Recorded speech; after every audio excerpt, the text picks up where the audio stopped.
anunciamos que está uno de los grandes cineastas de la Argentina con nosotros, Claudio Rosa. Un genio. ¿Un genio? Un genio. De nuevo te Sí. tengo que preguntar, ¿por qué es un genio? Bueno, porque ha hecho cosas muy grosas. Ahora seguramente él lo va a contar. No lo veo de acá, yo lo tengo, Está ya en nuestros Ahora estudios. lo va a contar. Es cordobés, es uno de los grandes realizadores audiovisuales. Entre otras cosas, hizo la primer tira de dibujos animados, que nos va a contar cómo se hace. En fin, creo que vamos a tener una charla tremendamente interesante para los cinéfilos y especialmente para los no cinéfilos y para la juventud cordobesa, de que sí se puede hacer el desarrollo, con o sin Inca. Ese es un tema que lo va a responder seguramente Claudio Rosa.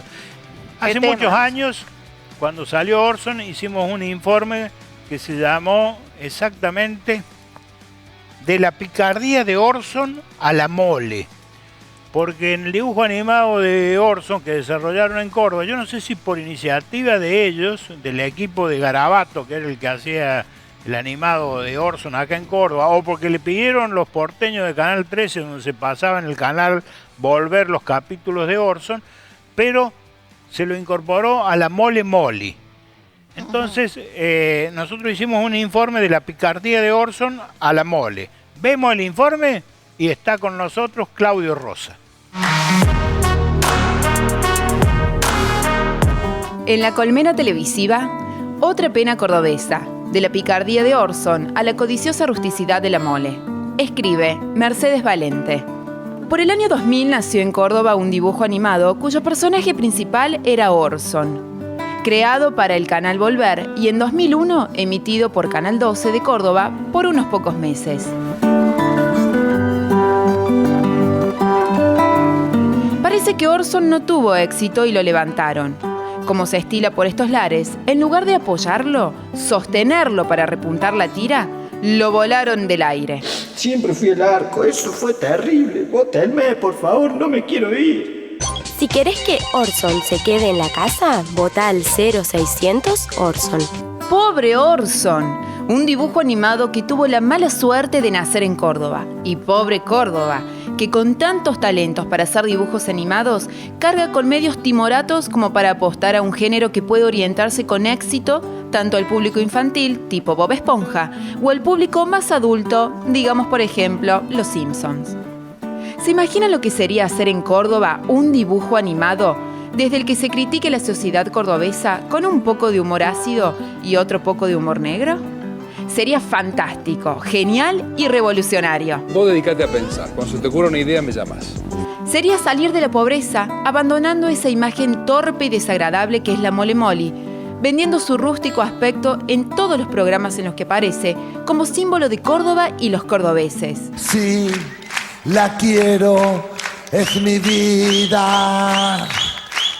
La quiero, ella es mi gran amor. Ahí está. Linda Lawson. Lawson. Lindsay Lawson. ¿Qué dices? Ahí está. Lindsay Lohan. Yo leo como vos. Exactamente. Lindsay Lohan. Lohan. Bueno, mira, Lohan en mi escuela era con una J. Claro. Lohan. En mi escuela. Y acá Claro, es un H. acá es una H. Es un H. Pero claro, pero como es inglés, Claro. porque si nosotros lo queremos argentino, digamos Lohan, pondríamos una J. Una J. ¿Me entendés?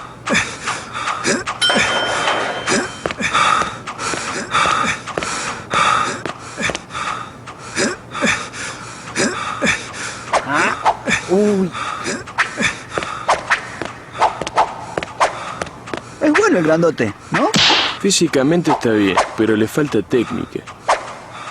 Y sí, tendría que mejorar más ese cross, usar más el uppercut, para aprovechar toda la Es la potencia de su persona peso. que necesito para que la mole gane esta pelea contra el riñonero López y cumplir lo pautado con Don K. ¡No, Picuí! ¡Así no!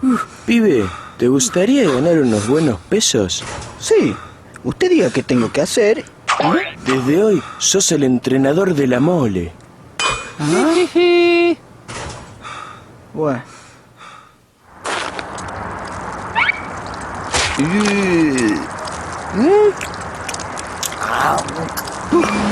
Más rápido, dale, más rápido.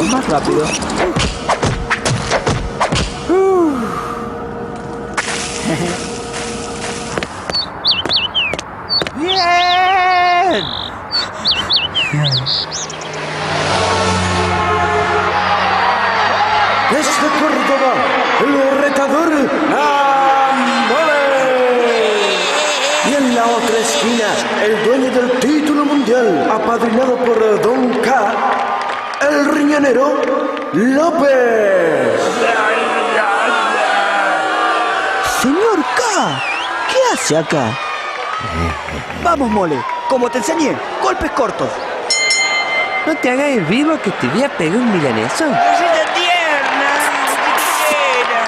Golpe a golpe. Cara a cara.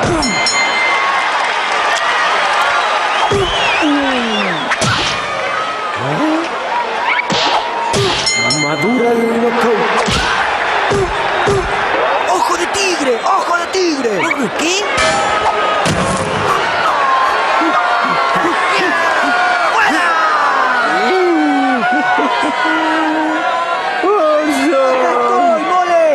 Recibiendo el título mundial, su nuevo dueño, Mole.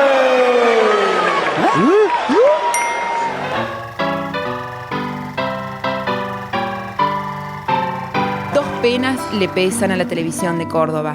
Dos penas le están pesando desde hace tiempo. Una, Orson, que pudo ser el nacimiento de un género y lo mataron. Otra, la Mole, que haciendo alarde de lo grotesco fue impulsado hacia la cima de la vergüenza.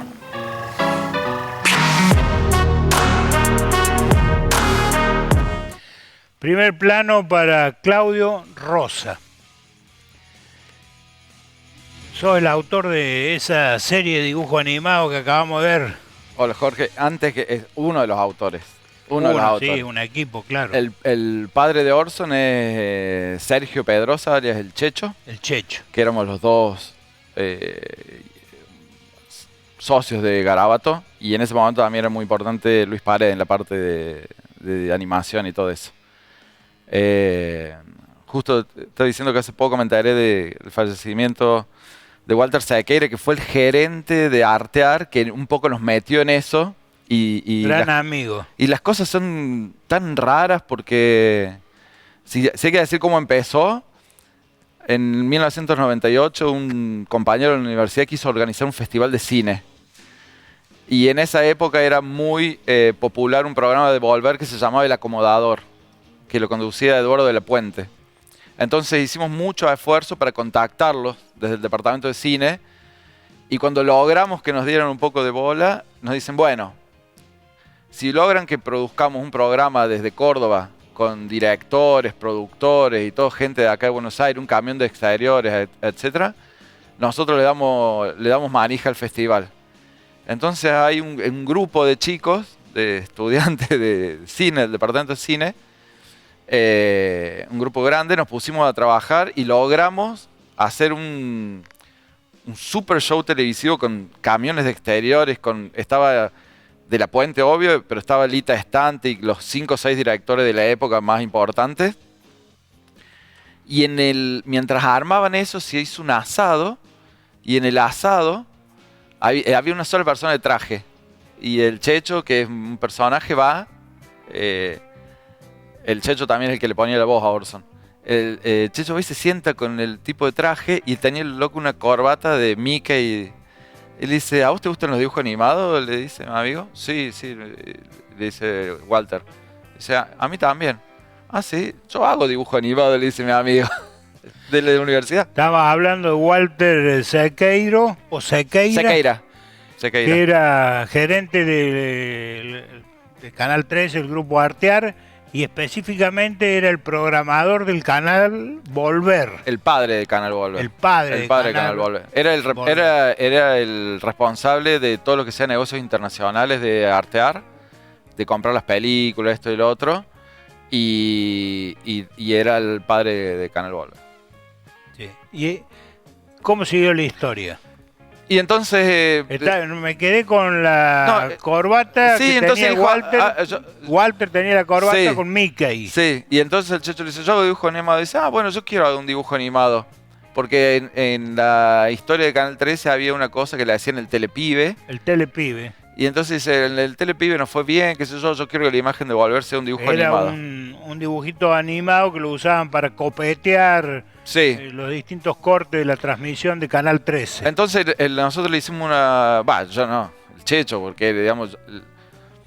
O sea, a mí me gusta la animación, pero el que era fanático de la animación es el Checho. A mí me gusta la cosa audiovisual. Me gusta escribir guiones, dirigir cualquier cosa, filmar cualquier cosa. Y entonces el Checho armó un proyecto, Checho y Luis, y este tipo lo compró. Y fue una aventura, porque una cosa es entender por dónde va la animación y otra cosa es hacer una... Todavía no lo compró, lo aceptó, digamos. No, se tiró muy a la pileta y nos dio lo que para nosotros era una fortuna en esa época. Parecía muchísimo dinero. Y cómo habrá sido de tan inocentes que éramos, que lo que parecía muchísimo dinero, a los pocos meses ya no nos alcanzaba para nada, porque la exigencia que tenían ellos era 1000 veces más de todo lo que nosotros esperábamos. ¿Cómo corresponde? Entonces, lo que parecía una cosa que se podría resolver entre 6 o 7, en un momento ya éramos 30. Y entonces el tipo... Déjame que te guíe por Orson. Dale, Estamos hablando dale.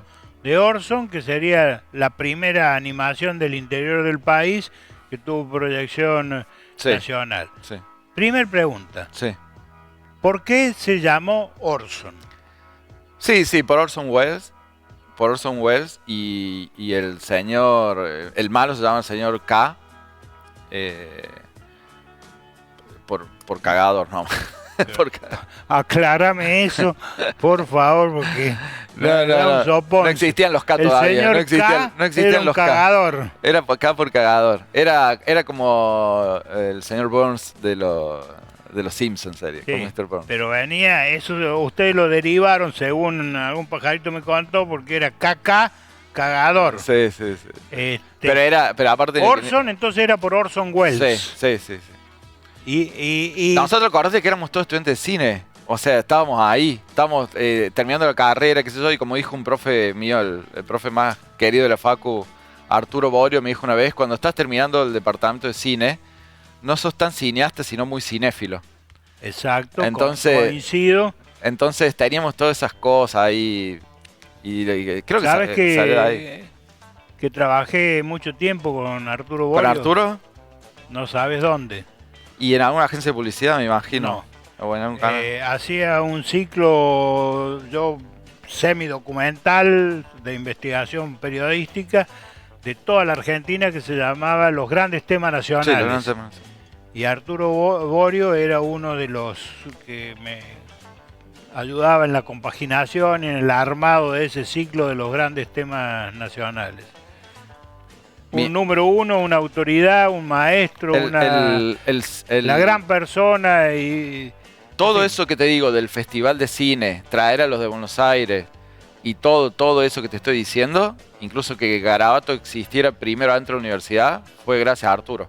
O sea, Arturo pasó a ser jefe de departamento y nos permitió desde usar el teléfono para tratar de convencer a estos tipos, hasta toda la logística necesaria para traerlo, hasta que cuando necesitamos hacer una productora ocupamos un rinconcito cerca del comedor que estaba abandonado.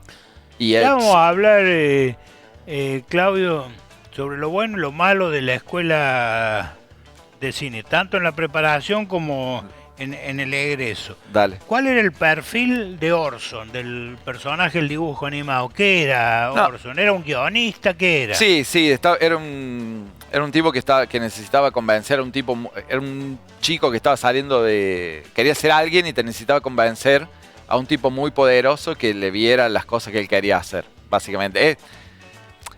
Y era bastante parecido a cómo uno veía que era la tele y todas esas circunstancias. Nada más que nosotros tuvimos mucha suerte o intrepidez de alguna manera.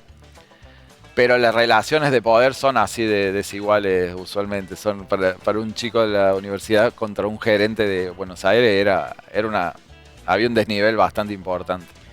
Y Orson supuestamente era el bueno de la serie y el malo era... el señor K y toda la...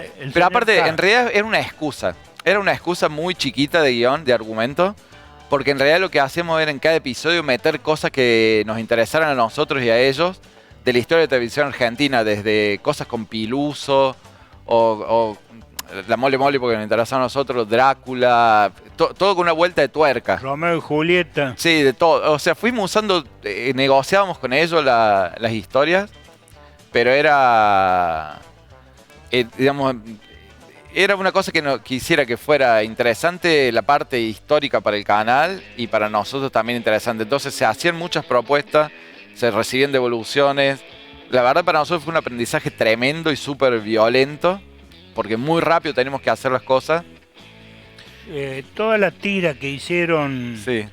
todos los capítulos, ¿eran autoseriales o autoconclusivos? Autoconclusivo. O sea, comenzaban Sí, y terminaban. sí. O sea, siempre con él la meta de tratar de que este señor le dé bola, ¿no? Pero nunca, siempre le pasaba algo. Era como las puertitas.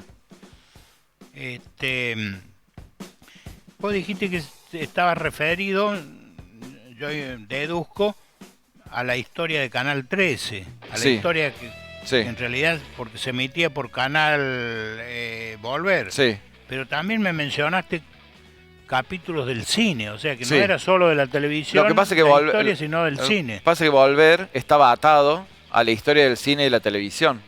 Entonces, para ello, sobre todo para Walter, la historia de lo que tenga que ver con cine, con cine clásico argentino, porteño más que nada, era muy importante. O sea, Walter, como era la persona esta que iba a Cannes, a los festivales y traía las películas que después emitía Artear, estaba muy ligado con el tema del cine.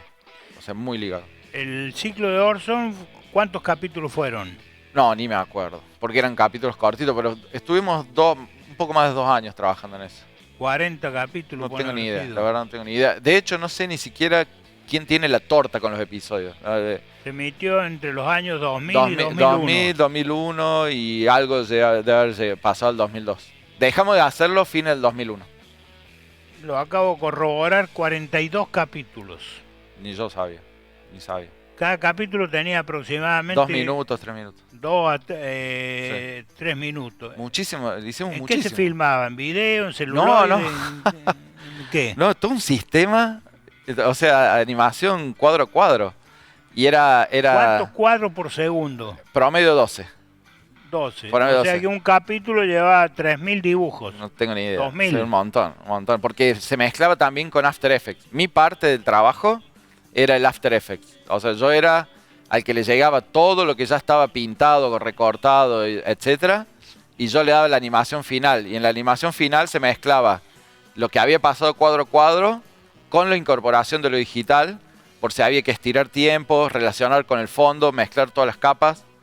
En realidad el proceso era así. Había 4 dibujantes principales que dibujaban los cuadros llaves, después 4 o 5 dibujantes secundarios que hacían los intermedios, después un grupo grande de entintadores y entintadoras, que todo eso que era el lápiz lo pasaban con Rotring, después había escáneres, se escaneaba todo eso, y eso que estaba en blanco y negro, había otro grupo de gente que lo pintaba en Photoshop, o Illustrator, depende de lo que, pero más que nada en Photoshop, y de esos Photoshop quedaban ya un cuadro, 2 cuadros, todo atrás de otro, bien numerado, y ahí me lo pasaban a mí, a mí, el Checho también, en After Effects, y ahí armábamos cada escena, cada toma, y armábamos el episodio en general. Y en paralelo iba el sonido, ¿no? Iba por todo otro camino. ¿Todo eso lo hicieron en 2D o incursionaron algo en 3D? No, 3D no usaba. No usaba todo 2D y en todo caso 3D de After Effects, que es 2D y medio nomás. Vamos al personaje. Orson, ¿era un cordobés o era un argentino? Ya sé que la respuesta me va a desilusionar. Lo hicimos sin tratar de que no sea cordobés, honestamente, porque aparte nosotros no podíamos y no queríamos lidiar con el tema del acento.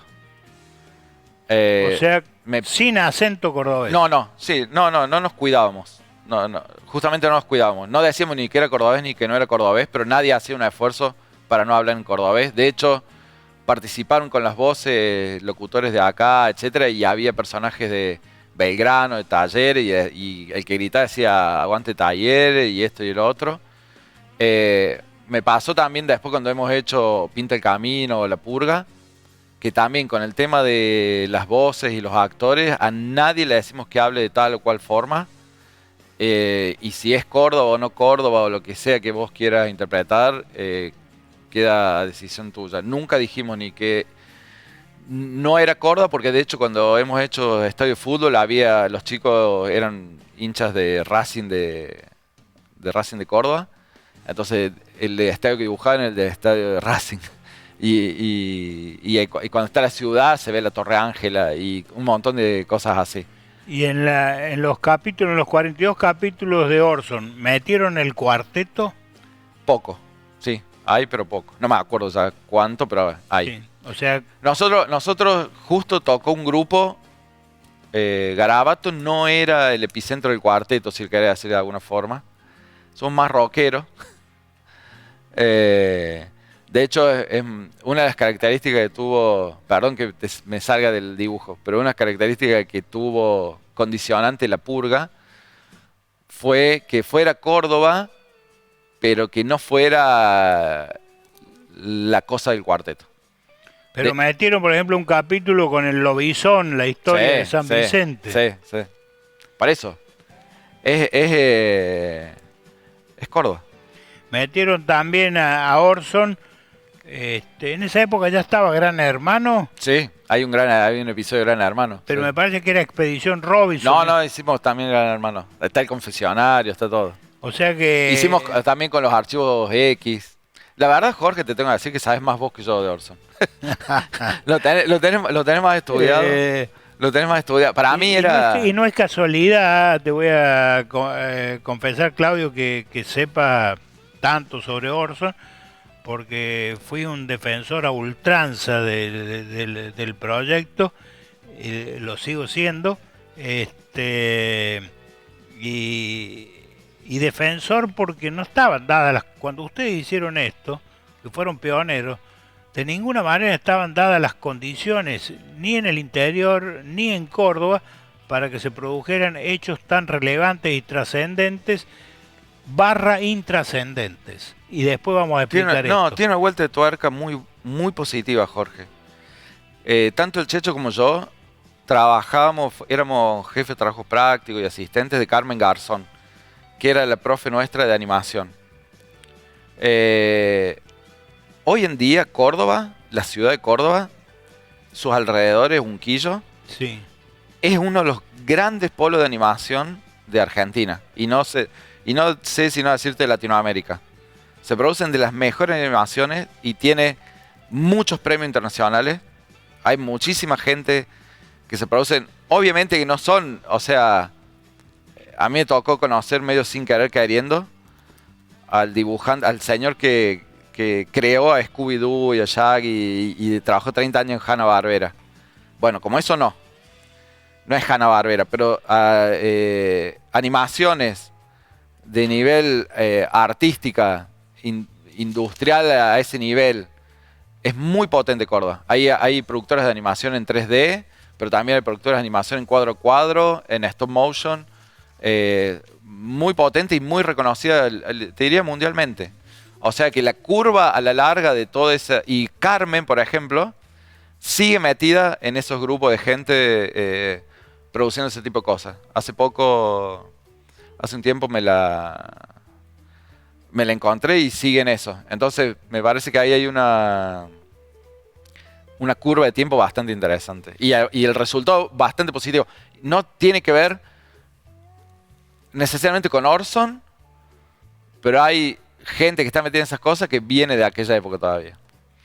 Hay un capítulo, Ojo de Tigre, que hace referencia a la película de Rocky.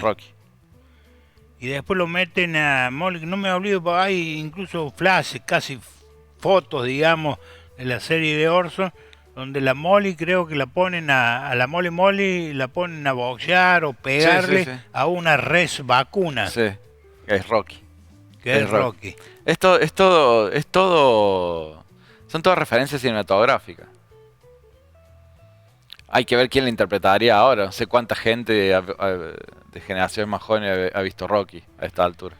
Nómbrame los que recuerdes del proyecto de Orson para pasar a otro tema. Orson, para mí lo más relevante fue que Walter se la jugó con nosotros, que éramos nadie, unos chicos de la universidad. Debe haber tenido que haber mucha explicación en Buenos Aires. Y encima después que él había hecho un acuerdo que parecía para ellos muy barato y para nosotros un montón de plata, apenas nos quedamos sin plata, redobló la apuesta, hizo un acuerdo por muchísima más plata, que obviamente nos la gastamos toda. Y... ¿Se hicieron millonarios? No, lo gastamos todo, no quedó un centavo, no quedó nada. Y... porque es muy caro hacer animación. Por suerte es mucho trabajo para mucha gente. Y de ahí salieron otros proyectos, también a través de Walter, que fueron lo que terminaron haciendo después de Garabato. No una productora de animación, sino una productora de televisión y audiovisuales. O sea, televisión, cine, audiovisuales, sí, hicimos cualquier cosa. Nosotros hacíamos una productora de audiovisuales porque no le hacemos asco nada.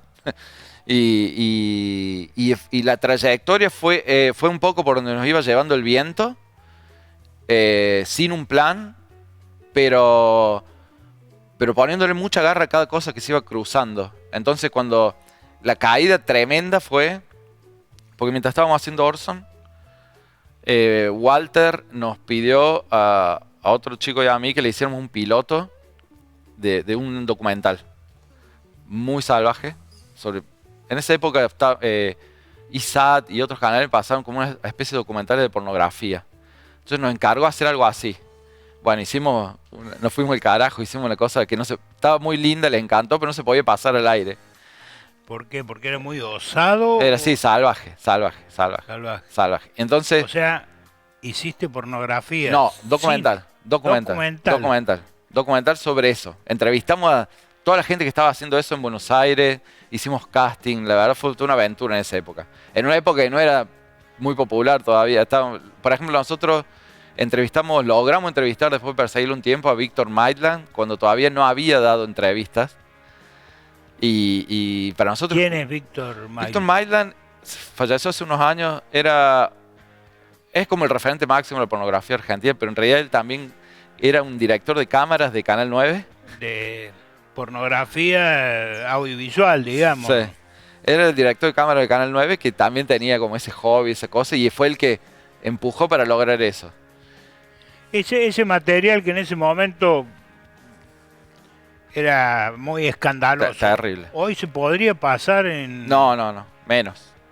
¿Hoy menos? Claro, incluso antes se pasaban cosas mucho más osadas que ahora, sí. O sea, ahora la televisión va por unos cánones mucho más estrictos que antes, mucho más estrictos. Ajá.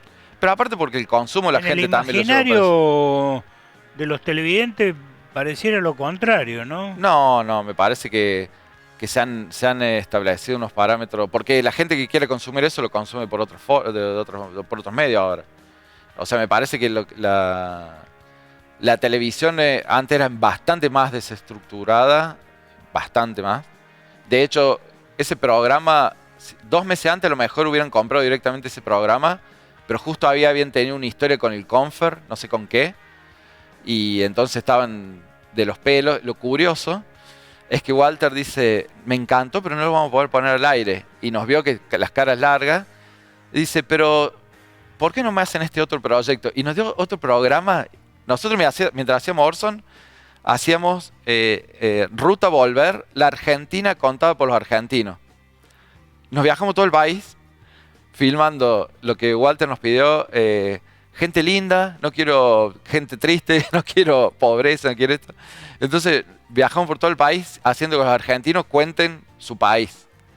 Su país lindo. Su país lindo. Entonces era muy raro, pero a nosotros nos sirvió de experiencia increíble. O sea, me tocó salir afuera del tren de las nubes en el viaducto de Polvorilla y casi caerme porque me choqué un caño con la pierna mientras filmaba, o estar todo el día con los pescadores del Mar del Plata, o meterlo en la nieve hasta acá en Las Leñas. La verdad, una experiencia increíble.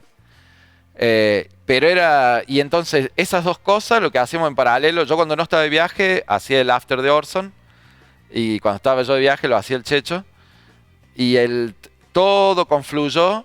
Nosotros durante 2001 veíamos cómo la gente se caían como soldados, la vida de la gente, y nosotros teníamos mucho trabajo, y confluyó hasta que 2 meses antes que explote todo en 2001 nos dice Walter, no hay más.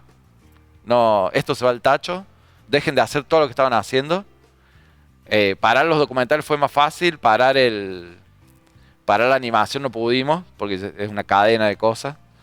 Y entonces cuando terminó el 2001 ya no teníamos ni documentales, ni dibujo animado, ni nada. Y nos llevó 2002 y volvimos, o sea, Garabato volvió a ser una productora en 2003 con la serie de ficción Pinta el Camino.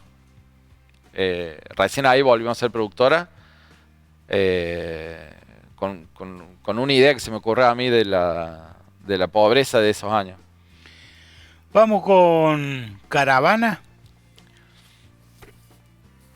Primero fueron las caras de la serie y esas tan pintorescas que hacen con las manos, no sé. No lo podés mandar al baño de reunión, ¿entendés? Tengo una cara de susto. Es la primera vez en el baile.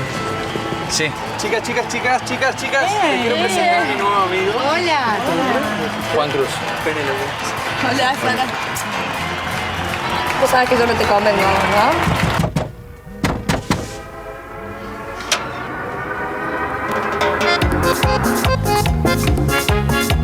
Hola, ojitos. ¿Podemos pasar?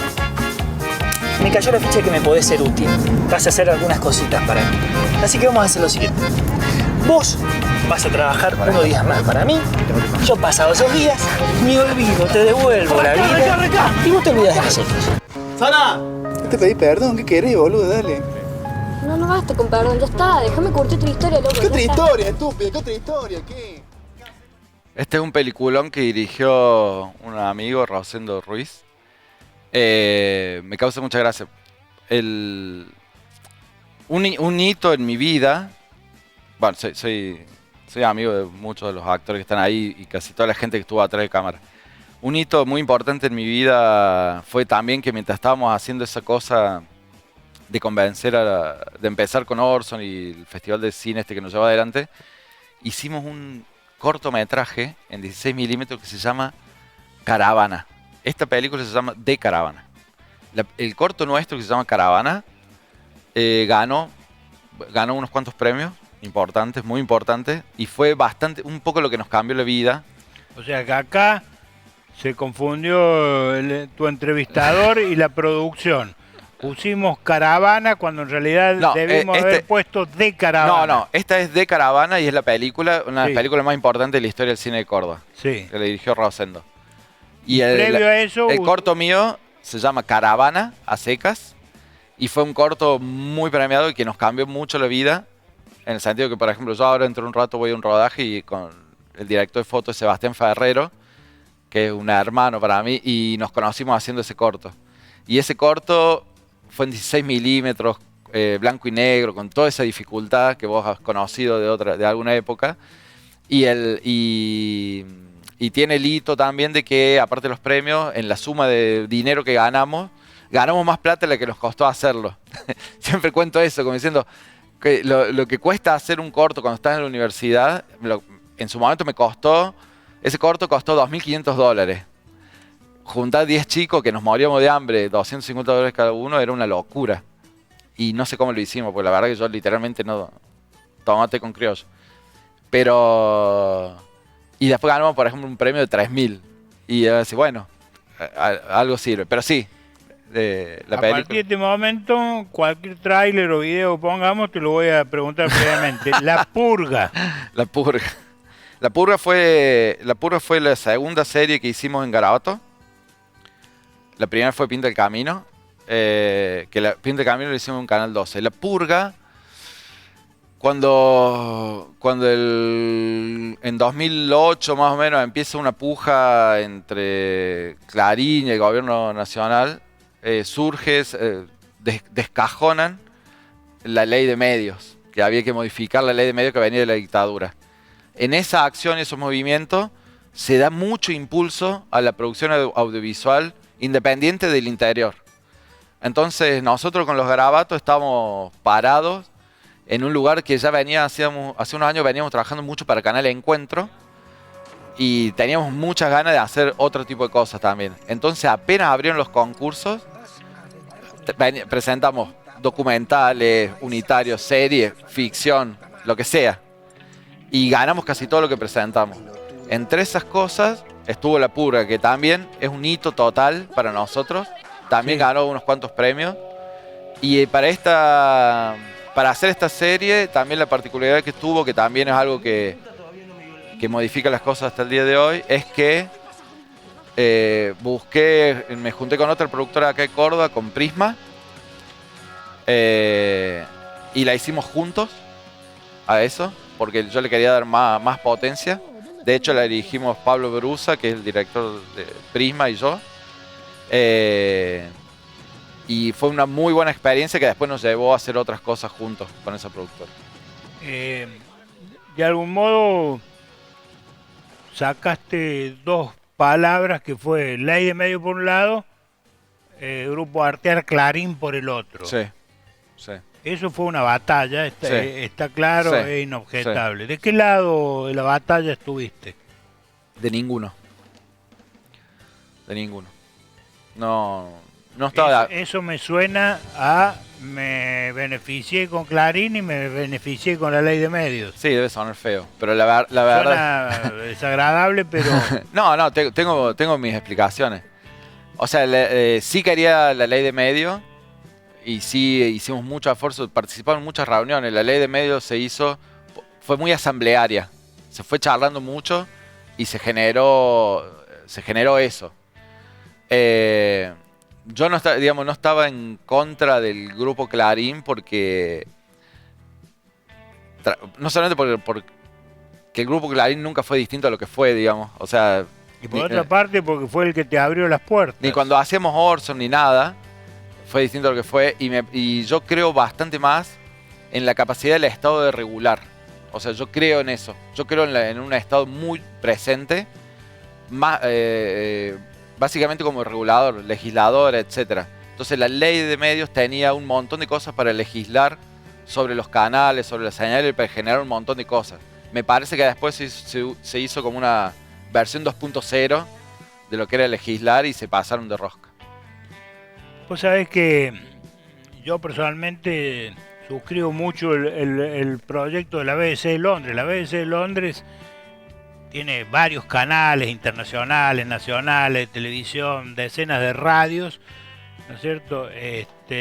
Y no llega a 1000 empleados, y es en una sociedad como la británica absolutamente liberal y capitalista, ¿no es cierto? Tiene los medios principales estatales, como la BBC de Londres. Pero ¿sabes cuál es el tema? Que el artículo primero de la BBC de Londres dice: propender al desarrollo de la industria audiovisual privada, ¿sí? Entonces los tipos tienen menos de 1000 empleados, parece conglomerado monstruoso, ¿no es cierto? Pero tienen 45.000 trabajando en todo el mundo, que en una de esas podés ser vos haciendo un documental en Córdoba o en donde sea para la BBC Londres, y en centenares de películas la gente puede ver que al final dice BBC de Londres. Quiere ver la vida del Che Guevara, a lo mejor va a salir al final BBC Londres. Quiere ver la vida de las ballenas en el mar, va a ver al final BBC Londres, porque promociona y apoya. O sea que el Estado está apoyando, pero no controlando. A nosotros nos pasó, por ejemplo, en eso que te explicaba de cómo llegamos a hacer La Purga, que nosotros fuimos a presentar los proyectos con una especie de inocencia y viento a favor que traíamos de que hacía como 4 o 5 años que estaban trabajando fuerte para Canal Encuentro. Una de las mejores cosas creadas por alguien. Sin duda. ¿Cómo era el que era ministro de Educación? Bauer. No, el que era de Educación, que quiso ser intendente de Buenos Aires. Filmus. Viene de él. Entonces, y nosotros, era muy riguroso trabajar con Encuentro. Muy riguroso, difícil. Pero nosotros estamos muy orgullosos, hicimos muchísimos documentales para ellos y estamos muy orgullosos de ese trabajo. Entonces, por eso fuimos con esta inocencia a hacer La Purga, qué sé yo, y nos fue muy bien.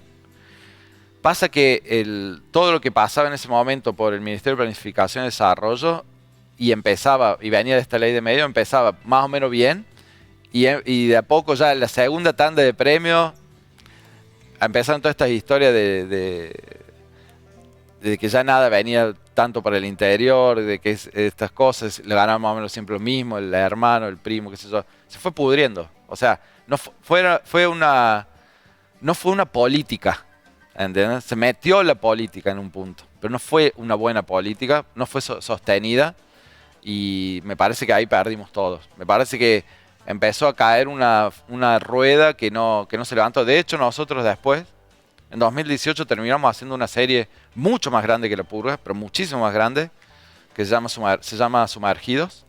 Se estrenó en la TV pública en 2022. Y Sumergidos fue el último coletazo de ese tipo de concursos que hacía el Ministerio de Planificación y Desarrollo. Como por algún motivo no podía tres productoras, porque nos juntamos 3 productoras esa vez. Bonaparte, que ya éramos los que habíamos sido Garabato, pasamos a ser Bonaparte. Prisma y Jaque. Prisma y Jaque, 2 de las más grandes que hay acá de producción de cine y televisión. Y llevamos un proyecto. Acá en Córdoba, ¿no? Sí, y llevamos un proyecto increíble. Y no hubo concurso directamente, se designó medio dedo. Y como protestamos mucho, nos terminaron dando tipo el concurso de coproducción. Consuelo. Entonces tuvimos que hacer otra serie y salir a buscar coproductores que logramos encontrar con unos brasileños, pero que tuvimos que esperar como 2 años que ellos consigan la parte de ellos del dinero. Y todo eso fue muy enrevesado, muy enrevesado. Si hubieran sido buenas políticas, todo lo que pasó desde la ley del medio en adelante, si hubieran sido buenas políticas como fue crear Canal Encuentro. ¿Qué interpretar? Vos sabés que está en el candelero el tema a partir de la asunción del gobierno de Milei, que resolvió raza tabla con esto. Básicamente se dice, ¿por qué el Estado te tiene que pagar a vos por una película que a lo mejor ve poca gente? Bueno, mira, a mí me pasó... O no importa si lo ve o no lo ve. ¿Por qué el Estado te tiene que financiar a vos una película? Es muy buena esa duda. A mí me pasó que, particularmente, te hago una breve introducción. Yo venía de eso, de todo esto que estamos contando, desde Orson y todo eso, Canal 13, después hicimos muchas cosas en Canal 12, después, bueno, vos sabés, con Zuliani, en una época hicimos el sabático. Infrarrojo con Max, cosas con la Fabi, Macena, con Medio Mundo, comerciales, después documentales. Bueno, como es una productora de televisión, pasan cosas. Yo estaba muy alejado de lo que es el cine. Yo cursé cine en los 90, donde la única persona en Córdoba que había hecho una película alguna vez era Dintino, Cookie Dintino. No había otro registro ni otra posibilidad. A fines de los 2000, el gobierno, el Estado Nacional, hizo unos cursos para que se habilitaran a hacer productos, que hubiera productores presentantes frente al Inca del interior del país. De ahí sale De Caravana. Y 3 o 4 películas más, que están todas muy lindas. Yo no le daba bola al cine, no lo tenía presente porque nuestro día a día era todo televisión y se me seguían ocurriendo ideas para televisión, como las series. Después de haber hecho muchas cosas, qué sé yo, en 2015 dije, bueno, basta. Dejé de hacer todo lo que hacía de televisión, de todo. No tengo más productora. Me puse a escribir guiones para hacer con Prisma películas. De esos guiones, hasta anteayer, teníamos precalificación de Inca para 2 de esos guiones hacer películas. Y 2 más en el camino. ¿Pero qué te da el Inca? O sea, vos haces todo el lío para el Inca. El Inca no te paga una película. El Inca no te da el dinero para hacer una película. El Inca te da un pan para que lleves abajo el brazo. Perdón, ¿te da o te daba? No, todavía no está dando nada ahora, desde que también leí. Me estás contando cómo funcionaba. La estructura del Inca. ¿Cómo funcionaba? Vos te presentabas al Inca con tu guión. Primera cosa para desmistificar que vos presentás el guión al Inca y hay un comité de gente que lo lee de punta a punta, analiza todo y te dice sí, no, más no que sí, obviamente. Lo otro es que no te piden pertenencia partidaria. En el comité no te preguntan de qué partido venís. Pero está expresado en el guión. No te lo preguntan. No, el guión tiene un contenido. pero bueno, pero hay guiones, por ejemplo, mis guiones no tienen ningún contenido partidario. Y me los aprobaron. Sí, pero si yo veo en tu historial Sí. el Che cordobés, historia de la represión en Córdoba, centros clandestinos de detención. en Soy fin. zurdo, me parezco un zurdito. No, pero parece con algún rasgo que al Inca de esa época. No, es una de las podría películas haber que venido tenemos, bien. una película que tendríamos que haber filmado en mayo en Mendoza. Era una película de terror sobre un fantasma en una casa. Nada que ver. Nada que ver. Entonces, Vos bueno, llegás y al entonces Inca. el Inca, por ejemplo, hasta el año pasado, el anteaño, te daba más o menos lo equivalente a $100.000. Pero perdón, el Inca seleccionaba, leían todo y a la mayoría le decían que no y a vos te decían, supongamos, Sí, que sí. sí. ¿Qué pasaba ahí? Ahí tenés una declaración de interés. Y entra todo un procedimiento. Hay todo un procedimiento. Esa declaración de interés hace que vos, a la larga en el proceso de hacer una película, tengas el Inca te apoye con más o menos $100.000. Más o menos. En otra época era más. Con muchos problemas que hubo, pasaron a ser. Poner que ahora fueran 200.000 con lo que se quedó el dólar. Hace 4 semanas estuve en Chile en un festival, Sanfic, un festival de industria. Ahí fui con otro proyecto de película.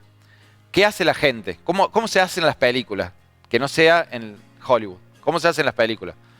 Vos venís, che, ya tengo el Inca, tengo 100. La película que cuesta 700. Entonces vas a Chile y le contás a una sala llena de gente tu película. Y alguna de esas personas dice, che, ¿qué tal si yo lo presento para el Inca de México, que se llama Eficine? Bueno, dale, armamos el proyecto juntos, va el Inca de México y te dice, bueno, el Inca de México te pone 200.000. Bueno, vamos a Brasil. Ya tengo el Inca de Argentina, el Inca de México. En Brasil se llama Ancine. Se lo contás a un montón de gente, presentás los proyectos y así. Puede surgir un privado.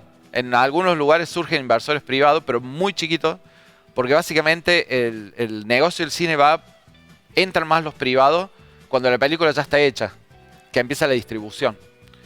Pero por ejemplo, en México tienen distribuidoras muy grandes,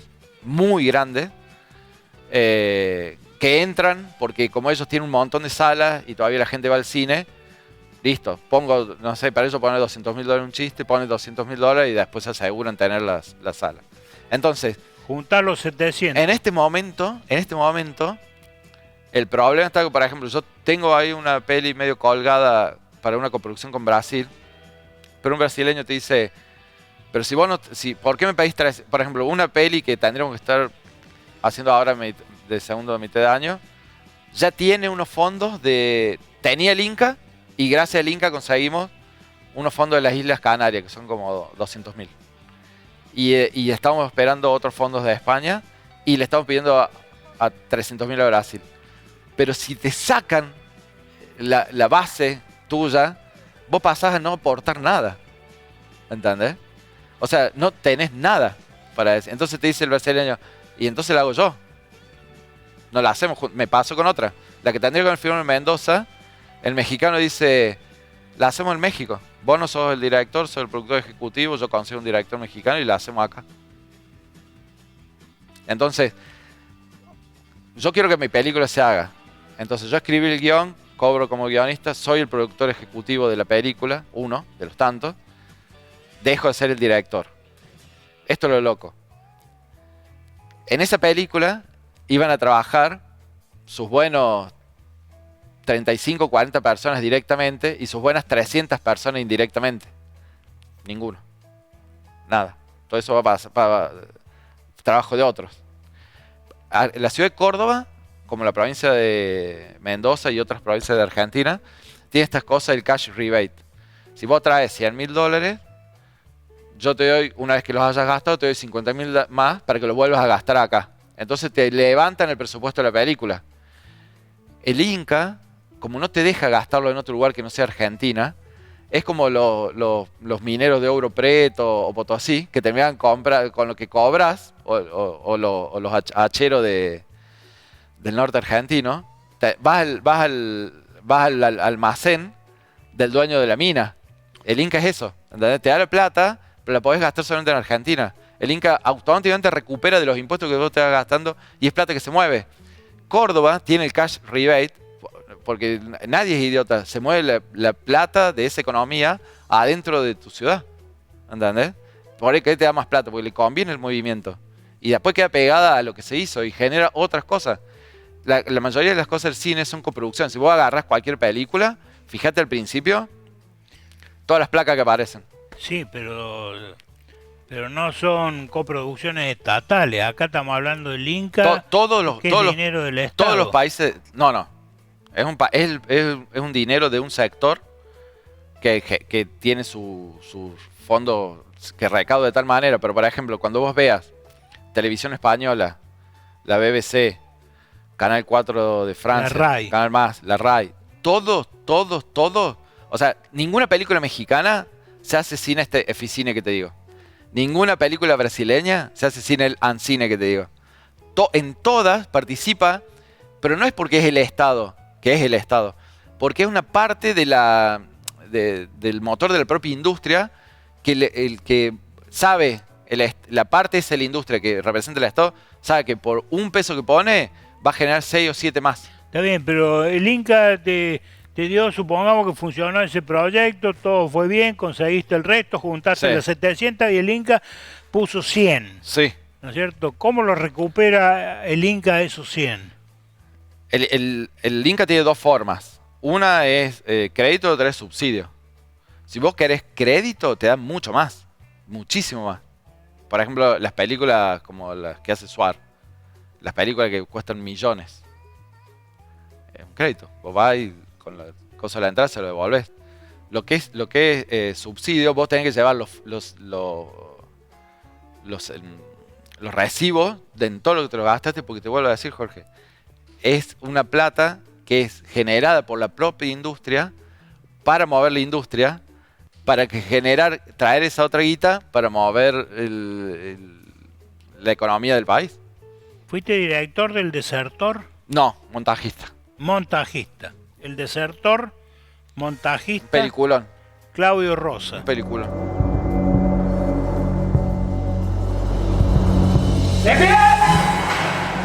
Tengo el honor de anunciar el regreso del coronel Evaristo Santos.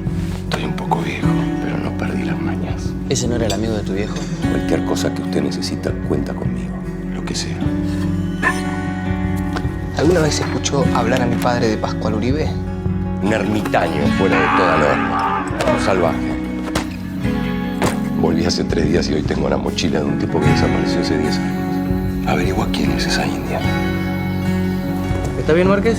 Coronel, estoy seguro que si usted levanta ese teléfono puede pedir el apoyo de cualquier fuerza para rastrillar la zona. Su padre está muerto. ¿Qué va a hacer cuando lo vea? ¿Dispararle? Baja el cuchillo.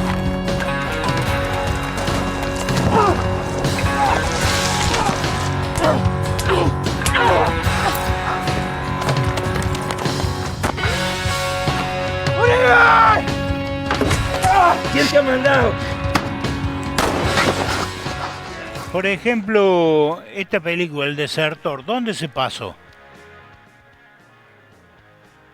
¿En cines? ¿De Argentina, de Córdoba, de Sí, acá en Córdoba. Latinoamérica? Yo estuve en un estreno, no en el estreno principal, sino en uno, viste que hacen muchos estrenos. Estuve en un estreno en Río Cuarto, tuvimos una noche muy divertida con Fanego, un tipazo, y el Pablo Tolosa. Y después la venden a las plataformas.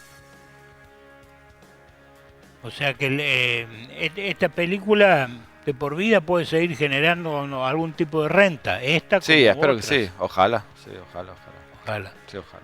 También estuviste en la realización y o dirección de centros clandestinos de detención. Sí. Me llamo Miguel Robles. Fui miembro de la Policía Judicial de Córdoba. Me especialicé en la investigación de homicidios y con los años busqué esclarecer el asesinato de mi padre, el comisario José Helio Robles. Él murió en noviembre de 1975 en un confuso atentado atribuido a un comando guerrillero. Sin embargo, a medida que fui investigando, la historia oficial comenzó a caerse a pedazos. En mi búsqueda de la verdad, entrevisté a Charlie Moore, un detenido que pasó 6 años bajo custodia del D2, el órgano policial encargado de la represión ilegal en Córdoba. Logró escaparse y ahora vive en Inglaterra. A partir de su testimonio, empecé a reconstruir la historia de los principales centros clandestinos que funcionaron en Córdoba.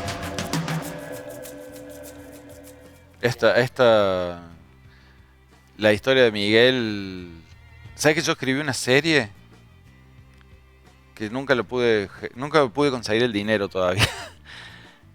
Y muy inspirada en la cantidad de cosas que escuché a Miguel que le pasaron y lo que él charló con Charlie Moore. Ni hablar lo de Charlie Moore. Es increíble. Lo conocimos por eso. Cuando él volvió de Inglaterra de estar con Charlie Moore y nos contó su historia personal. Y vos personalmente, de lo que escuchaste, de lo que viste, lo que averiguaste para esa película y para la que no se hizo también, de Charlie Moore, ¿qué opinión tenés? Y lo que pasa es que... Blanco-negro. Era un doble agente, era un guerrillero, era un represor, lo que pasa es que era un charlatán. Sí, o sea, me lamento hablar con tanta liviandad de alguien que aparte se murió. Falleció Charlie Moore. En mi opinión, en base a los archivos que vimos, lo que conseguimos, los testimonios que juntamos, las cosas que... Era un chico con problemas de conducta de la época que se metió en problemas bastante pavos, porque era un ladroncito de la sierra, y va a parar en una cárcel donde lo ponen en la cárcel con Gorreal Merlo, con otra gente así, y de rompirraje termina asaltando Villa María, al ejército. Y cuando los enganchan... Estuvo en Villa María, Charlie Moore. Claro. Y los acompañamiento a la fábrica militar de Villa María. Y cuando los enganchan, a él y a la novia, lo llevan a la D2. Y en la D2 entró en el 75 y salió en el 80. Y ahí conoció a otros. De la D2. O sea, y vio, bueno, una cosa interesante de Charlie Moore y siguiéndolo a Miguel. Si salió después de 5 años de la D2, tiene una sola respuesta. Sí, sí. O sea, obviamente. Pero también nos enseñaron los chicos de hijos. Los chicos de hijos lograron llevar adelante los juicios, la segunda tanda de juicios del 2008 en adelante, con una especie de ¿cómo se dice? De tregua interna con respecto a la gente que delató para sobrevivir.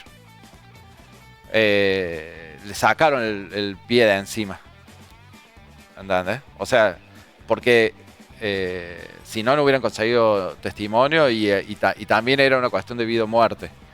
En el caso de Charlie Moore, las cosas que pasó ahí adentro son increíbles. Él, su familia, ¿no? Le pasan cosas terribles a la madre. Fue terrible, fue terrible. También dirigiste, Claudio, Los Tres Sargentos. ¿De qué se trata? Decime en 2 palabras. Era para un concurso de dibujos animados y Santiago Sen, que es un capo, encontró una historia del general Lamadrid sobre una batalla en Tambo Nuevo. Y de hecho acá en Córdoba está la calle de los Tres Sargentos y está la plaza de los Tres Sargentos, que son 3 sargentos que se destacaron en una batalla en el Ejército del Norte. Y él en sus memorias los recuerda. Ahí está la voz del Chacho Marcetti haciendo de la Madrid. Durante la Guerra de la Independencia. Y entonces hicimos una especie de D'Artagnan y los 3 mosqueteros en el Ejército del Norte. Pero todo basado en hechos reales, salvo que no estaba D'Artagnan. Es una animación que le hicimos con Alfio D'Antona, otro de estos capos que trabajaba en Orson y hasta el día de hoy sigue haciendo animación, y está hecha con prácticamente toda en computadora. En el año 1812, en las afueras de un poblado serrano conocido como Córdoba de la Nueva Andalucía, exactamente cuando el joven sacristán decide partir a Jujuy para incorporarse al regimiento de dragones del Ejército del Norte. Hijo, Estamos orgullosos de tu decisión.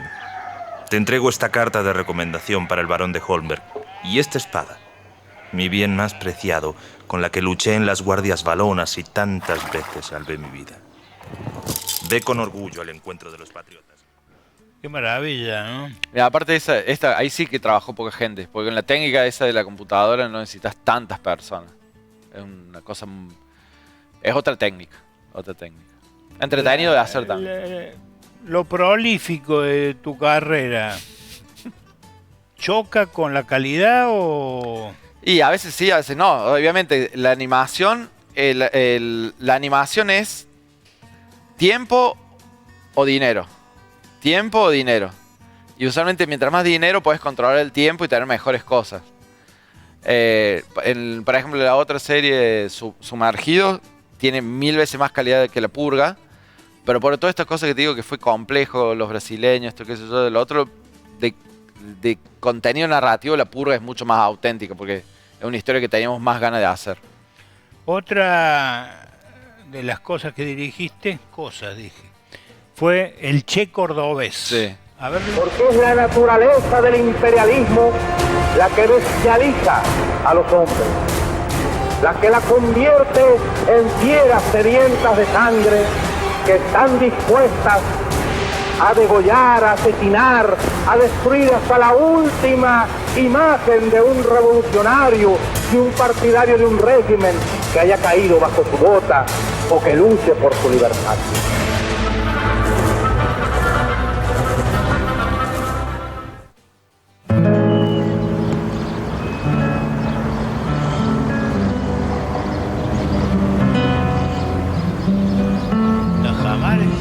Sí.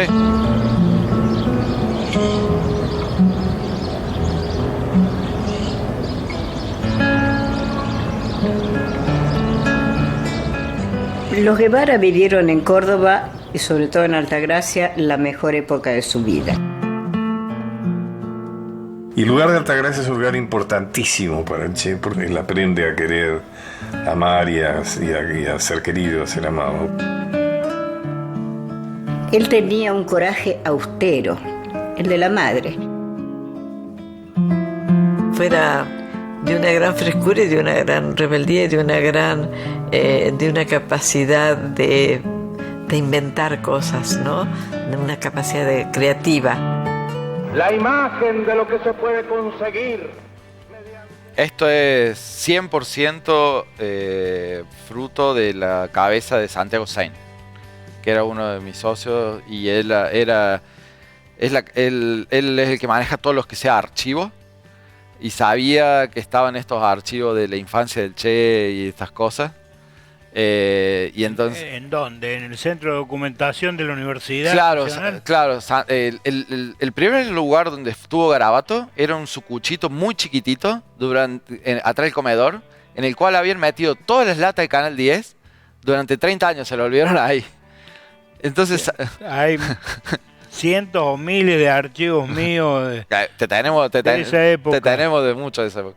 Y entonces Santiago fue parte de un proyecto de investigación de la gente de historia, y en el departamento de cine hicieron un transfer con las telecines esas viejas que había ahí en el departamento de cine. En su primer momento a unos Super VHS. Hicieron transfer, estoy hablando fines de los 90, principios de los 2000. Entonces Santiago se vio todo eso y fue uno de los que sistematizaron ese archivo. Después nosotros, cuando empezamos a hacer muchos programas para Canal Encuentro, el acuerdo que teníamos con Canal 10 es: todo esto que tenés en VHS y Super, nosotros te lo pasamos a digital. Entonces en Garabato le pasamos todo el archivo a digital y a una mejor sistematización, y por eso nosotros teníamos acceso a todos esos archivos. Y atrás de todo eso siempre estuvo Santiago, uno de los mejores guionistas aparte de documentales, porque una de las cosas que tenían mejor nuestros documentales para el Canal Encuentro es que Santi no utiliza adjetivos. Entonces el documental cae por peso propio, es tremendo. Durísimos son los documentales nuestros, son durísimos, inapelables. O sea, es testimonio de los protagonistas, directo, y contextualización de la voz, sin adjetivo. Es muy, muy interesante eso. En alguna época los viejos periodistas de Córdoba decían que para usar un adjetivo calificativo se debía tener mucha experiencia, mucho conocimiento y muchos años. Yo recuerdo en mi carrera, la mayor parte de mi carrera como periodista me prohibían usar adjetivos calificativos. Claro. Claudio, seguimos con tu tarea, pero acá ya como productor general, historia de la represión en Córdoba. Encuentro. Esto es Canal de Encuentro. Del 27 de mayo del 2008. Yo en muchísimas cosas nosotros nos íbamos turnando con Santiago y con otros chicos de Garabato. Y lo que hacía, a veces estamos de director, a veces productor general, etcétera, pero son documentales hechos muy colectivamente. Y tiene dos, este ciclo tiene dos, es un ciclo doble. Esta historia de la represión en Córdoba y el camino de la justicia. Todo, para Canal de Encuentro. Y es, bueno, habla de la represión y de los juicios, ¿no? Básicamente. Luis Alberto Manzanelli, Carlos Alberto Vega, Carlos Alberto Díaz, Oreste Valentín Padován, Ricardo Alberto Llamón Lardone. De esta manera, se inicia en Córdoba el primero de varios procesos judiciales que buscan poner fin a 3 décadas de impunidad.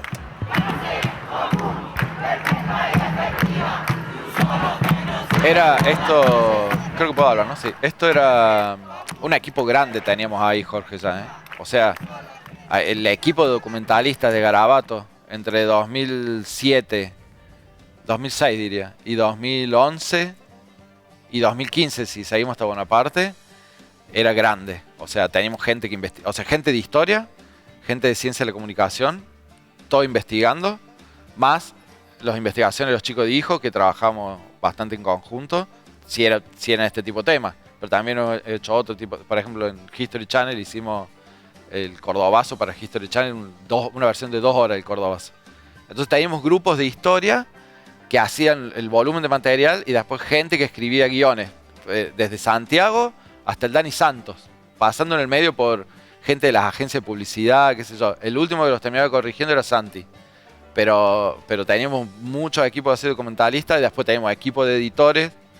Yo era como el finalizador de todo, el que daba el corte final. O sea, teníamos las mesas de por dónde iba la cosa, había que filmarlo así, yo hacía los criterios de cámara, se filma así, así, esto y lo otro, se tratan los archivos de tal manera, se diseña de tal forma, listo, junten todo. No, esto no va para aquel lado, sí, no, se corta, listo. Hay que hacer tal efecto, tal otro, tal. Hacíamos mucha limpieza de imágenes también, mucho trabajo de reconstruir calidad. Postproducción. Sí, mucha postproducción y después dar el cierre final. Fue muy, muy intenso nuestro trabajo con Canal de Encuentro. Muy buena época, muy bueno era Canal de Encuentro, no tengo ni idea cómo estar ahora. Era muy bueno el equipo que tenían ellos también. Estás con un frente a un consumidor permanente de Canal de Encuentro. Tremendo. Y un admirador de Canal de Encuentro. Sí, sí, tremendo, tremendo. Eran muy... Incluso también uno... hoy en día un libertario te dirían, eran K. Y la verdad, nosotros no. La verdad que no. O sea... obviamente uno tenía dudas, tipo, che, vamos a hablar de... Sí, lo que pasa es que es muy difícil encontrar algún libertario que tenga el talento, la capacidad, y la perseverancia y la vocación de sacrificio para hacer estas producciones que hacían ustedes. Siempre me acuerdo que era la discusión, pleno auge del reconocimiento de la juventud maravillosa setentista. Y nosotros estábamos haciendo un documental sobre Montonero y no los hacíamos quedar muy bien. Y nosotros decíamos, nos van a matar. Y no, porque esto de no adjetivar, de que Firmenich diga lo que dijo, de que el otro diga lo que dijo, etcétera, etcétera, la verdad, re bien. ¿En el archivo encontraste algún reportaje, la CDA encontraste algún reportaje a Firmenich? Hemos usado, no sé... no recordás. No me acuerdo cuál. ¿Sabes por qué te hice la pregunta? Me acuerdo más de Abel Medina. ¿Sabes por qué te hice la pregunta? Porque yo lo entrevisté a Firmenich en esa época y está en el archivo. Recuerdo que nos citaron en forma clandestina, nos vendaron, nos llevaron, nos dieron vuelta, qué sé yo, hasta que sacaron la venda y estábamos frente a Firmenich con el camarógrafo de Canal 10, le hicimos el reportaje y después cuando nos íbamos pensábamos que era el proceso inverso, vendarnos, dijeron no, dice muchas gracias, saludos, qué sé yo, salgan y salimos a la avenida Chacabuco, acá en pleno centro de la ciudad de Córdoba, como anécdota. Me falta infinidad, no hay posibilidad en una entrevista con Claudio Rosa de mostrar todo lo que ha hecho, Tosco, Carmencita, en fin. Tosco, yo soy muy fan, recién veía lo del Che Cordobés. El primer trabajo serio que hice cuando todavía iba a la universidad. ¿El Grito de Piedra? Claro, fue montar Tosco Grito de Piedra, que es un documental de Adrián Jaime. Yo fui el montajista. Yo iba a tercer o cuarto año de la universidad. Y no, yo me enamoré de esos discursos. Me marcó escucharlo a Tosco decir, hablar así, o sea, y los escuchábamos y armado, y ese documental, ese sí que ganó premio. Ese documental anduvo por todo el mundo. Veamos otro que se llama Bombi.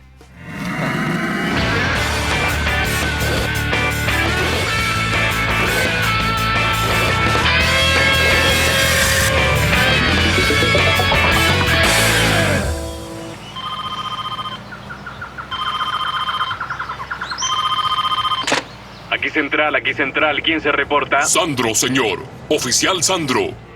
Estamos buscando a unos peligrosos delincuentes que están acusados de iniciar diversos incendios en zonas serranas.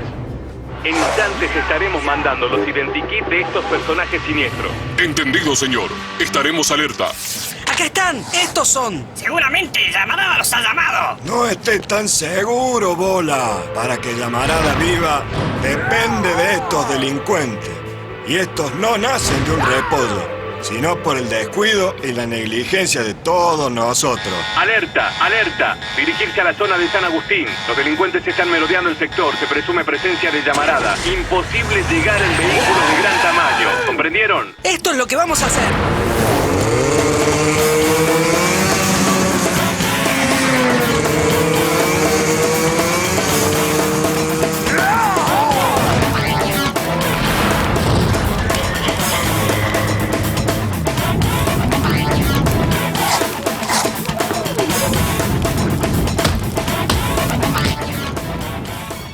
La cantidad de horas de trabajo que tiene eso. Casi que sería innecesario preguntarte que esto fue financiado por el gobierno de la provincia de Córdoba. Fue pedido de ellos. Fue un pedido. Se le ocurrió llamarnos a nosotros a Alejandro Arzú. El Ale Arzú. Y trabajaba, dependía de Falo, Marcelo Falo. Sí, señor. Y ahí los conocimos al Oso y al ahora condenadísimo Diego Concha. Eran los bomberos. Y después de unas reuniones con ellos, terminamos diseñando el personaje, las historias, las propuestas, etcétera. Si hoy se pasara, tendrían actualidad. Sí, son tal cual. Se difundieron mucho en las escuelas. Se hicieron unos DVD en esa época y se pasaban en las escuelas. Porque tenía varias aventuras distintas según el tipo de fuego, el tipo de cosa que había pasado. No me acuerdo si eran 7 o 10 episodios de 2 o 3 minutos o más. Y eran todos los personajes. Recién lo escuchaba el burro hablar y es la forma esqueletista de hablar en cordobés, ¿viste? Sí, totalmente. Fue un laburo gigantesco eso, gigantesco. 2006-2007. Montajista, director, guionista, productor, es decir, ¿así debe ser un realizador audiovisual? No. Los otros días hablaba en el festival en En Chile estuve compartiendo bastante con Florencia Hueve, que es una gran directora cordobesa. Fue alumna mía en la Metro. Y es la hija del Turco Hueve. Y Flor estudió en la Metro tipo 2007, 2008, 2009, ponele. O 2008, 2009, 2010. Y ella cursó y se recibió en un mundo donde alguien joven podía presentar proyectos y pensar que podía hacer una película. Y yo le explicaba que cuando yo cursé esto que te decía vos recién, era Dintino el que hacía las películas y nadie más iba a poder hacerlo. A lo mejor nosotros por eso terminamos haciendo dibujos animados y nunca nos planteamos hacer otra cosa. O siempre hacíamos o publicidad, o tele, o esto o el otro. Y está buenísimo que o estuvo o estaría buenísimo volver a una especie de mundo donde más o menos uno tenga posibilidad de hacer lo que más o menos quiere. Y a mí me gusta hacer cualquier cosa, a mí me gusta, pero también todos sabemos que si alguien se concentra un poco más en algo, termina sacándole un poco más el jugo, me parece. ¿Te acordás o alguna vez cuando fuiste estudiante de cine, sobre una película, creo que era muda, sin sonido, que se llamaba El Camino hacia la Muerte del Viejo Reales? Le escuché nombrar, pero no la vi. Bueno, el que la hizo era un tucumano, Guillermo Vallejos, que después fue creador de la Escuela de Cine en Rosario, después se tuvo que exiliar y creó la Escuela de Cine en Madrid. Y después cuando regresa a la Argentina hizo innumerables películas, en fin, formaba parte del grupo de Federico Lupi, todo el grupo de actores. Era familiar mío directo. Yo empezaba en esto y entonces lo iba a ver a Buenos Aires para escucharlo, para aprender, para formar parte de ese mundillo que también me apasionaba. Y me dijo algo que te lo voy a transmitir a vos para que vos lo refutes. Y me dijo, mirá, dice, ¿sabes cómo vas a aprender cine? Buscate películas de grandes directores, ponelas en VHS en esa época frente al televisor y bajar el sonido. Entonces, si el montaje ha sido tan bueno que te va a permitir interpretar y seguir la película sin el sonido, ese es un gran director. Puede ser. No es necesario refutarlo. Digamos, es una visión y hay cierto tipo de película que se puede contar así. Sobre todo... Pero ¿sabe a dónde va orientada maliciosamente mi pregunta? Absolutamente maliciosa, ¿no es cierto? Así se puede aprender, desarrollar y progresar en el cine sin necesidad de estudiar en la escuela de cine. Seguro. Eso 100%. Es un oficio. Que no necesariamente necesita título habilitante. No, para nada. Una de las cosas que uno sabe cuando se recibe de cine, como ciencia de la comunicación, no sos médico. Acá empieza. Bienvenido a la desocupación. Pero en mi caso, a mí la curva me llevó a... Yo ahora soy profesor universitario. Y el título universitario me sirvió para entrar a la universidad. Cuando me invitaron a un concurso de la universidad, si no hubiera tenido el título no podría ni siquiera haber ido al concurso de la universidad. O no hubiera tenido chance de ganarlo. Ahora, ¿cómo hacés, Claudio, para explicarle a cada uno de los egresados de las distintas camadas de la escuela de cine que no egresan como directores de cine? No, yo creo que la gran mayoría lo sabe. O sea, hay un choque que es en esta cosa que cuando estás 5 años en el caso de la Nacional de Cine, 5 años todos los días tan rigurosamente consumiendo y produciendo, te metes en un mundo que todo parece cine y obviamente que cuando estás terminando sentís que la sabes. Una cosa es hacer cine y otra cosa es hacer crítica de cine. Claro, sí, o sea, son más teóricos, pero sí producen también. El tema está que apenas terminé la universidad, hay alguna gente que va a tener la suerte de poder hacer lo que quiso o las oportunidades, pero la gran mayoría tenés que chocar contra varias paredes porque la gran mayoría de los trabajos que vas consiguiendo son a pedido. Por ejemplo, Orson fue a pedido de Walter. No fue que nosotros queríamos hacer ese pibe de esa manera. Y lo que tuvimos que aprender mucho era la negociación entre lo que uno quería hacer y lo que el patrón requería. Y así sucesivamente. Creo que casi nunca en mi vida tuve la libertad de hacer lo que se me cante, sino que siempre tuve propuestas, ideas, que tuve que ir negociando con el que me daba el dinero o con el que lo pedía o lo que sea. El bombi lo necesitaban los bomberos, tenés que hablar con el bombero. Pero también lo necesitaba la política, tenés que hablar con la política. Y así sucesivamente. Cada uno de los casos es muy particular. Ahora, la universidad, yo estoy en la universidad, pero también estoy en la Metro, que es un terciario. También estoy en el siglo en la carrera de diseño de animación digital, que es buenísima.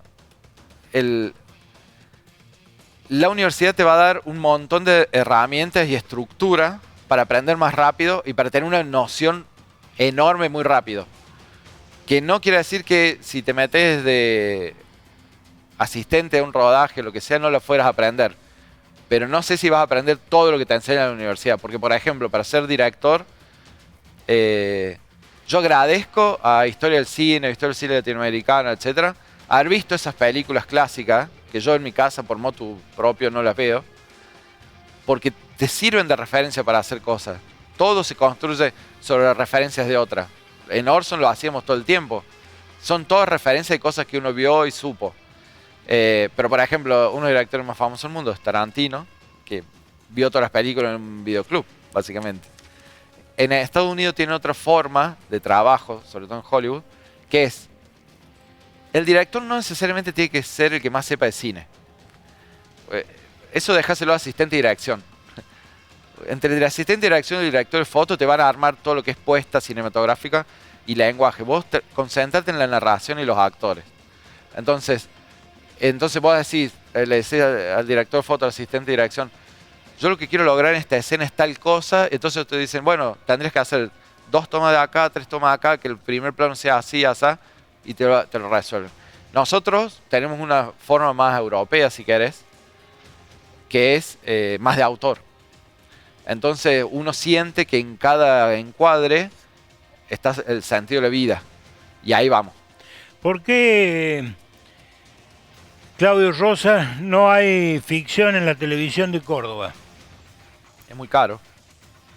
Muy caro. No tiene... No. La Purga... No, pero vos me estás hablando de cine. Yo no estoy hablando de cine. No, estoy ficción. Hablando de ficción. ¿Por qué no hay una comedia en la televisión de Córdoba? No creo que sea caro. Nosotros hicimos en 2003, volvió Garabato al ruedo con Pinta el Camino, que fue una ficción planteada para 13, pero finalizada en 11 episodios, que la pagamos el Checho y yo. O sea, en el medio... me acuerdo porque me comentaron en ese momento. En el medio se sumó medio Córdoba y teníamos, cada episodio era un chivo atrás de otro. Desde Libertad hasta cualquier cosa, y íbamos llevando la historia. Terminamos filmando en Colonia Carolla por plata que puso la Carollense y esto y lo otro. Íbamos llevando la historia donde pudimos, pero a pesar de todo eso, hay un 25% del presupuesto, 30% total que lo perdimos. O sea, el Checho y yo lo perdimos. Lo recuperamos gracias a que Ahora, ¿algún canal de televisión de Córdoba alguna vez te pagó por...? No, te cobran. Ah, ¿te cobran? Cobran. Explícame, porque para mí es nuevo esto. Ay, no, me estás usando para tus maldades. Y los canales venden... ¿Maldades o verdades? Los canales tienen un espacio y una estructura y te venden el espacio. Vos tenés que comprarlo. Vos tenés que trabajar gratis. Primero, trabajar gratis. Sí, pero lo loco es que tenés que pagar el espacio ese, pero no lo podés vender a los sponsors que los canales ya tienen. Lo cual te lo hace más difícil. Sí, y después tenés que pagar el costo de hacer el programa y después tenés que pagar el costo de salir a generar recursos para poder cubrir lo que te costó hacer el programa más el espacio para el canal. Exacto, sí, así. Esa es la televisión de Córdoba. Sí. Por lo menos esa es la que yo navegué entre... Esa es la televisión... Entre el año 2000 y 2015 estuve metido en ese mundo. Muy metido. Desde 2015 no estoy más. Es lo más nefasto que existe en sistemas comunicacionales en el planeta Tierra, es eso. Sí, sí, o sea, en eso... Lo más nefasto y perverso. Es de una absoluta perversidad. Entre otras cosas porque se destruye el talento, se elimina cuando hay canales que son privados, que la competencia, se elimina toda posibilidad de desarrollo de competencia profesional y finalmente termina imponiéndose el que puso la plata. Y generalmente el que puso la plata tiene un origen no muy santo. Sí, y mucho menos profesional. Sí, o básicamente lo que tiene es esa relación con el dinero. Por ejemplo, nosotros cuando hacíamos mucha tele, que estábamos con Zuliani, con Delupi, con toda esa gente. Dijiste relación con el dinero, lo mencionaste a Zuliani. Ah, bueno, pero también trabajamos con mucha gente que salió acá, con Cristian Bazán, con Cristian, con Fabiana. Digamos, ellos tenían el acceso directo a los sponsors, que es algo que usualmente las productoras no hacemos. ¿Entendés? Vos vas a ver ahí todo mi currículum, en ningún momento dice productor comercial de nada. O sea, no me sale, no está en nadie que haya pisado Garabato, que no sea alguien de estas otras personas, nadie tenía en su razón de ser capacidad de venta. O sea, no... Sí tenemos capacidad de vender un proyecto. A mí me encanta contar los proyectos y creo que lo hago bastante bien y todo eso. Pero salir a generar dinero nunca fue lo nuestro. Nunca fue. Claudio, te agradezco infinitamente la visita. Dale. Que te hayas prestado a esto y ojalá sigas siempre en esta actividad. Dale. Y hagas como nuestro presidente, con plata o sin plata. Gracias. Claudio Rosa.